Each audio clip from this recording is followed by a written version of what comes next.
কিছুদিন আগে আমির হামজা এক জায়গায় ওয়াজ করছে, এই পৃথিবীতে একজনই মহিলা যে আল্লাহর সালাম পেয়েছে এবং জান্নাতে অলরেডি ঘর পেয়েছে জীবিত অবস্থায়, অথচ খাদিজা জীবনে একটা ওয়াক্ত নামাজ পড়েনি, এক ওয়াক্ত নামাজ পড়েনি, একটা রোজা রাখেনি, জীবনে একদিনের জন্য পর্দায় থাকেনি।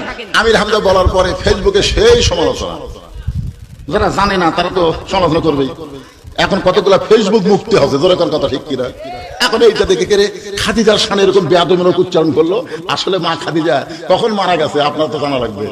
আল্লাহ রাসূল যে মেরাজ করেছেন, মেরাজ করার কিছুদিন আগে মা খাদিজা দুনিয়া থেকে বিদায় নিচ্ছে। তাহলে মা খাদিজা যখন বিদায় নিল তখন নবী নামাজই পায়নি, নামাজ পাইছে মেরাজের রজনীতে। তাহলে খাদিজা মারা গেল কখন? নামাজ পাওয়ার আগে না পরে? আগে যদি মারা যায় নামাজ করতে বলবে। হিজরির 2য় সালে আল্লাহ তাআলা রোজা দিয়েছে। নবী মক্কা থেকে মদিনায় হিজরত করার 2 বছর পরে আল্লাহ রোজা ফরজ করেছে। এখন আপনারা বলেন খাদিজা যখন মারা গেল তার কত বছর পরে?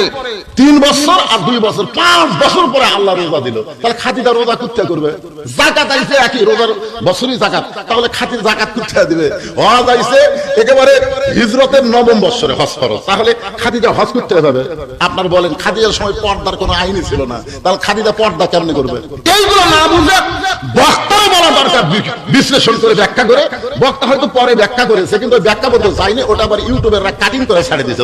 কি করে ছেড়ে দিয়েছে? কাটিং করে ছেড়ে দিচ্ছে। আর জনগণ ওরে বাবা রে,